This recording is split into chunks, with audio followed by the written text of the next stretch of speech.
you wanna change our fandom? Come on, it's gone insane. Oh, we could go to Comic-Con. I got trampled on, it's getting inhumane. It used to be quite friendly, now I'm battered and bruised. I don't think you're very nice. Do you wanna change our fandom? Or it's gonna be abandoned. Go away, hipsters! Okay, bye.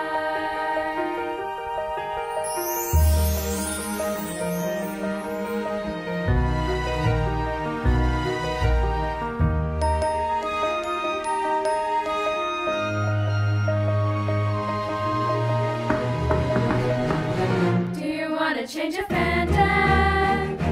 It's getting touch cray-cray. I know that you think it's fun.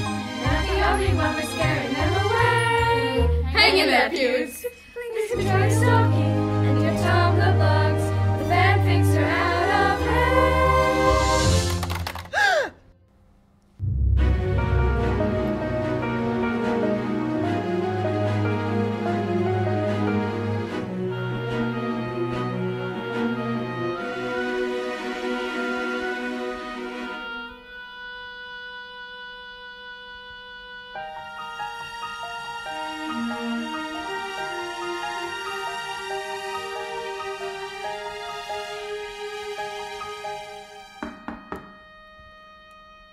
Internet, please, I know you're out there.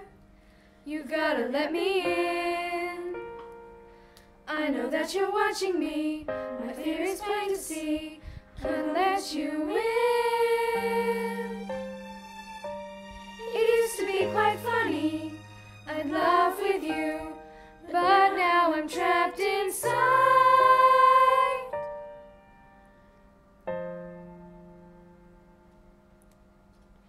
Do you wanna change our fandom?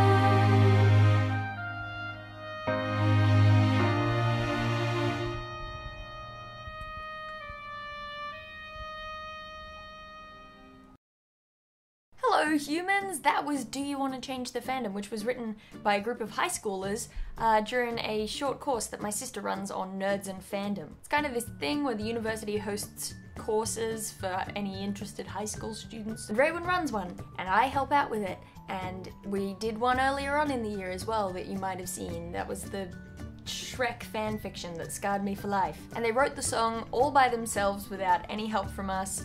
After 2 days of discussing fan culture. And I think that they did quite a smashing job, so do remember to give them a thumbs up to show them how well they did and to share this on your social media site of choice. During the discussion over the 2 days we talked about all sorts of things, but on the second day we had a particular focus on fan cultures attached to new media websites like YouTube, and the ways in which celebrity culture and the creator-audience dichotomy from traditional media like television or film has been applied to new media, which is something that I really think that the YouTube community should be discussing more. YouTube is still a really new thing, and it doesn't come with that idea that creator and audience are inherently separate the way that television and film kind of does. Everyone on YouTube gets to be part of this sort of creator-audience hybrid, both creating and viewing, which I think is a much more natural form for a creative community to take. And it's a place where creator and audience can interact directly without the use of some kind of middleman, partly because of this hybridity. But as time goes on, of course, popularity draws certain individual YouTubers into the light,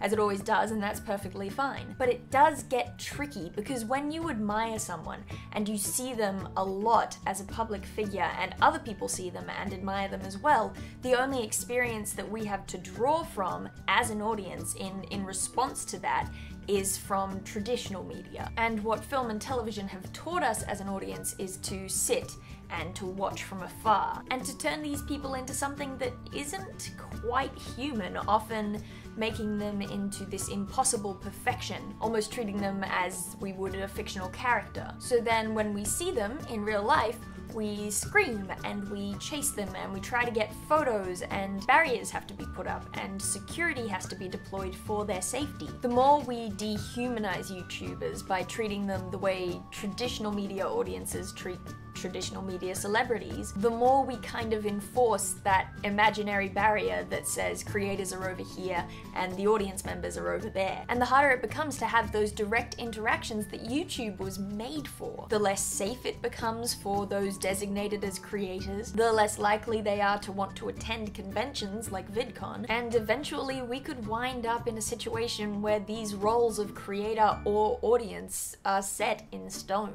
where companies get to decide who gets to be the next big YouTuber instead of the people who actually watch YouTube videos. And you, who could have been just as much of a YouTube creator as the person that you admire most, is now stuck as just a viewer. It's just scary. It's something I find scary because it has scary implications for YouTubers, and it has scary implications for us as audience, creator, hybrid, citizen people. So that's most of my spiel about the current state of fandom on YouTube. If you've managed to make it through this wall of me talking, leave me a comment below letting me know your opinions on any of the things that I've just talked about. Email this to your grandma despite the fact that she won't care, and I will see you guys some other time.